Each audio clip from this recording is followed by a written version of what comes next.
कर भगवान की जय। अब मैं वायवीय संहिता का आखिरी अध्याय पढ़ने जा रही हूँ। भोलेनाथ सब पर कृपा करें। मेरुगिरी के स्कंद सरोवर के तट पर मुनियों का सनत कुमार जी से मिलना, भगवान नंदी का वहाँ आना और पात मात्र से पाशछेदन एवं ज्ञान योग का उपदेश करके चला जाना, शिव पुराण की महिमा तथा ग्रंथ का उपसंहार। सूत जी कहते हैं, वहाँ मेरु पर्वत पर सागर के समान एक विशाल सरोवर है जिसका नाम स्कंदसर है। उसका जल अमृत के समान स्वादिष्ट, शीतल, स्वच्छ, अगाध और हल्का है। वह सरोवर सब ओर से स्फटिक मणि के शिलाखंडों द्वारा संगठित हुआ है। उसके चारों ओर सभी वस्तुओं में खिलने वाले फूलों से भरे हुए वृक्ष से आच्छादित किए रहते हैं। उस सरोवर में सेवार, उत्पल, कमल और कुमुद के पुष्प तारों के समान शोभा पाते हैं और तरंगे बादलों के समान उठती रहती हैं, जिससे जान पड़ता है कि आकाश ही भूमि पर उतर आया है। वहाँ सुखपूर्वक उतरने चढ़ने के लिए सुंदर घाट और सीढ़ियाँ हैं। वहाँ की भूमि नीली शिलाओं से आबद्ध है। आठों दिशाओं की ओर से वह सरोवर बड़ी शोभा पाता है। वहाँ बहुत से लोग नहाने के लिए उतरते हैं और कितने ही नहा कर निकलते रहते हैं। स्नान करके श्वेत यज्ञोपवीत और उज्जवल कौपीन धारण किए, वत्कल पहने, सिर पर जटा तथा शिखा रखाए या मूड़ मुड़ाए, ललाट में त्रिपुंड लगाए, वैराग्य से विमल एवं मुस्कुराते मुख वाले बहुत से मुनि कुमार घड़ों में कमलनी के पत्तों के दोनों में सुंदर कलशों में, कमंडलुओं में और तथा जैसे ही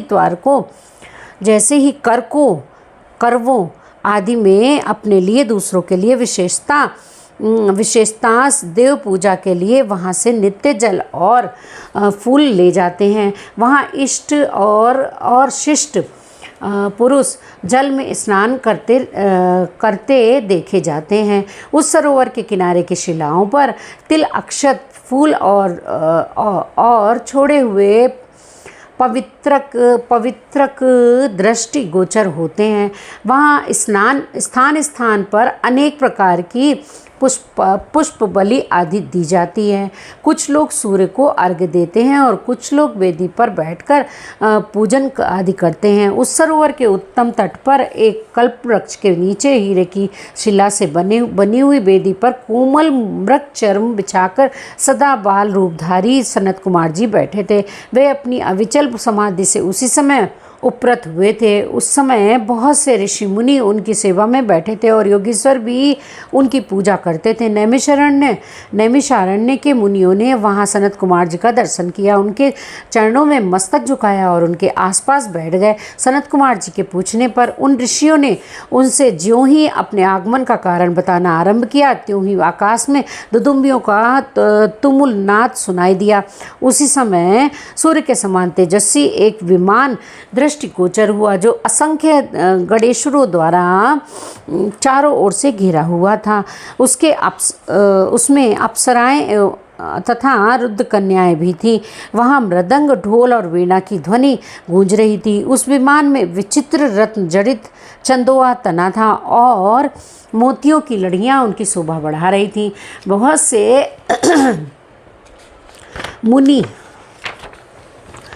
से मुनि सिद्ध गंधर्व यक्ष, चारण और किन्नर नाचते गाते और बाजे बजाते थे। उस विमान को सब ओर से घेर कर चल रहे थे। उसमें वृषभ चिन्ह से युक्त और मूंगे के दंड की विभूषित ध्वजा पताका फहरा रही थी, जो उसके गोपुर की शोभा बढ़ाती थी। उस विमान के मध्य भाग में दो चवरों के बीच चंद्रमा के समान उज्ज्वल मणिमय दंड वाले शुद्ध छत्र के नीचे दिव्य सिंहासन पर शिलादल पुत्र नंदी देवी सुईसा के साथ बैठे थे। बैठे थे, वे अपनी कांति से, शरीर से और तीनों नेत्रों से बड़ी शोभा पा रहे थे। भगवान शंकर को आवश्यक कार्यों की सूचना देने वाले वे नंदी मानो जगत सृष्टा शिव के अलंघनीय आदेश का मूर्तिवान स्वरूप होकर वहाँ आए थे, अथवा उनके रूप में मानो साक्षात शंभु का संपूर्ण अनुग्रह ही साक्षात रूप धारण करके वहाँ सबके सामने उपस्थित हुआ था। शोभा वाली श्रेष्ठ त्रिशूल ही उनका आयुध है। वे विश्वेश्वर गणों के अध्यक्ष हैं और दूसरे विश्वनाथ की भांति शक्तिशाली हैं। उनमें विश्व सृष्टा विधाताओं का भी निग्रह और अनुग्रह करने की शक्ति है। उनके 4 भुजाएं हैं, अंग अंग से उदारता सूचित होती है। वे चंद्रलेखा से विभूषित हैं, कंठ में नाग और मस्तक पर चंद्रमा उनके अलंकार हैं। वे साकार ऐश्वर्य और सक्रिय सामर्थ्य के स्वरूप से जान पड़ते हैं। उन्हें देखकर ऋषियों सहित ब्रह्मपुत्र सनत कुमार जी का मुख प्रसन्नता से खिल उठा। वे दोनों हाथ जोड़कर उठे और उन्हें आत्मसमर्पण सा करते हुए खड़े हो गए। उतने ही में वह विमान धरती पर आ गया। सनत कुमार ने देव नंदी को साष्टांग प्रणाम करके उनकी स्तुति की और मुनियों का परिचय देते हुए कहा, ये 6 कुलों में उत्पन्न ऋषि हैं जो नैमिषारण्य में दीर्घ काल से सत्र का अनुष्ठान करते हैं। ब्रह्मा जी के आदेश से आपका दर्शन करने के लिए ये लोग पहले से ही यहाँ आए हुए हैं। ब्रह्मपुत्र सनत कुमार जी का यह कथन सुनकर नंदी ने दृष्टिपात मात्र से उन सबके पाशों को तत्काल काट डाला और ईश्वरीय शैव धर्म तथा ज्ञान योग का उपदेश देकर वे फिर महादेव जी के पास चले गए। सनत कुमार ने वह समस्त ज्ञान साक्षात मेरे गुरु व्यास को दिया और पूजनीय व्यास जी ने मुझे संक्षेप से यह सब कुछ बताया। त्रिपुरारी शिव के इस पुराण रत्न का उपदेश वेद के ना जानने वाले लोगों को नहीं देना चाहिए। जो भक्त और शिष्य ना हो उसको तथा नास्तिकों को भी इसका उपदेश नहीं देना चाहिए। यदि मोहवश उन अनधिकारियों को इसका उपदेश दिया गया तो वह नरक प्रदान करता है। जिन लोगों ने सेवानुगत मार्ग से इस पुराण का उपदेश लिया, पढ़ा या अथवा सुना है, उनको यह सुख तथा धर्म और त्रिवर्ग प्रदान करता है और अंत में निश्चय ही मोक्ष देता है। इस पौराणिक कथा के संबंध में आप लोगों ने और मैंने एक दूसरे का उपचार किया है, अतः मैं सफल मनोरथ होकर जा रहा हूँ। हम लोगों का सदा सब प्रकार से मंगल ही हो। सूत जी आशीर्वाद देकर चले गए और प्रयाग में उस महायज्ञ के पूर्ण हो जाने पर वे सदाचारी मुनि विषय कलुषित